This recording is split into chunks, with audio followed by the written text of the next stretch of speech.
یہ واقعہ ہندوستان کے ایک مدرسے سے تعلق رکھنے والا ہے۔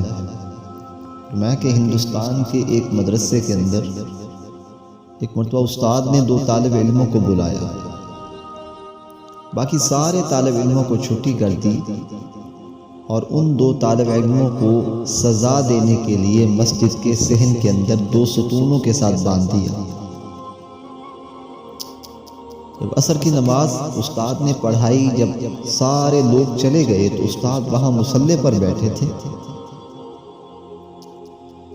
ایک طالب علم ان میں سے کہنے لگا کہ استاد جی، مانا کہ آپ ہمارے استاد ہیں، لیکن آپ ہمارے ساتھ یہ رویہ اختیار نہیں کر سکتے، آپ ہمیں باندھ نہیں سکتے، ہم گھر سے پڑھنے کے لیے آئے ہیں۔ آپ کو یہ کوئی حق حاصل نہیں کہ آپ جب آپ کا دل چاہے ہمیں ماریں، جب آپ کا دل چاہے ہمیں ستونوں کے ساتھ باندھ دیں، جب آپ کا دل چاہے آپ ہماری چھٹی بند کر دیں، جب آپ کا دل چاہے ہم ہمارے اوپر طرح طرح کی پابندیاں عائد کر دیں۔ یہ تو آپ کو کوئی حق حاصل نہیں ہے۔ کس قانون کے تحت آپ ہمیں سزا دیتی ہیں؟ کس وجہ سے آخر آپ نے ہمیں ستون کے ساتھ باندھ دیا؟ استاد کافی دیر اس طالب علم کی بات سنتا رہا، لیکن ہمت اور صبر کا مظاہرہ کرتا ہوا آخر میں استاد بولا، کہنے لگا کہ بیٹا ٹھیک ہے، آج کے بعد میں تمہیں سزا نہیں دوں گا، آج کے بعد میں تمہیں کوئی بھی سزا نہیں دوں گا، آج کے بعد میں تمہیں کبھی پریشان نہیں کروں گا، کبھی تمہیں ستون کے ساتھ نہیں باندھوں گا، اور اگر تم غلطی بھی کرو گے تو تمہاری غلطی کی میں کبھی اصلاح بھی نہیں کروں گا، ٹھیک ہے؟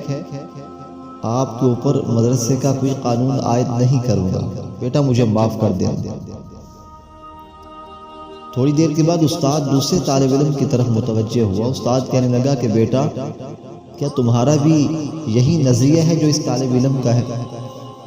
تو وہ دوسرا طالب علم کہنے لگا کہ استاد جی، میں آپ کا شاگرد ہوں، آپ کا دل چاہے تو مجھے ستون کے ساتھ باندھنا تو درکنار ہے، آپ مجھے ذبح بھی کر دیں تب بھی میں اف تک نہیں کہوں گا، کیونکہ میں مدرسے میں پڑھنے کے لیے آیا ہوں، اور مدرسے میں جس کے پاس پڑھا جاتا ہے وہ استاد ہے، استاد کا مقام والدین کے مقام جیسا ہوتا ہے، تو آپ میرے روحانی باپ بھی ہیں، میرے استاد بھی ہیں، آپ مجھے ذبح بھی کر دیں تب بھی اف تک نہیں کہوں گا استاد جی۔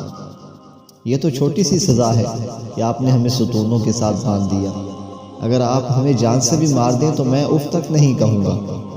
تو استاد بہت خوش ہوا، اس بچے کو دعائیں دی۔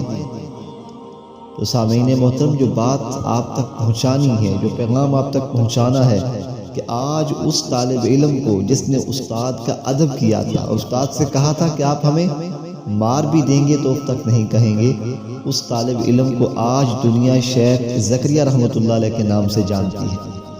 شیخ زکریا رحمۃ اللہ علیہ وہ شخصیت ہیں کہ بعد کے اندر استاد کے ادب کی وجہ سے اللہ نے وہ مقام عطا فرمایا کہ پوری زندگی روضہ رسول کے سامنے بیٹھ کر حدیث پڑھاتے رہے اور وہیں پر مدفون ہے۔ اور شیخ زکریا رحمۃ اللہ علیہ ان کی ایک کتاب فضائل اعمال اردو میں، قرآن کے بعد جو پوری دنیا میں سب سے زیادہ پڑھی جانے والی کتاب ہے وہ فضائل اعمال ہے۔ اللہ تعالیٰ نے وہ مقام عطا فرمایا۔ آپ کے ہزاروں شاگرد آج عرب ممالک کے اندر مسجدوں کے امام ہیں، مسجدوں کے اماموں کے ساتھ ساتھ مدارس کے معلم بھی ہیں، پڑھانے والے بھی ہیں، استاد ہیں مدرسوں کے، عرب لوگوں کو پڑھاتے ہیں۔ یہ اللہ نے مقام دیا، اور جس طالب علم نے استاد کے سامنے بے ادبی کا مظاہرہ کیا، آج دنیا اس کا نام تک نہیں جانتی۔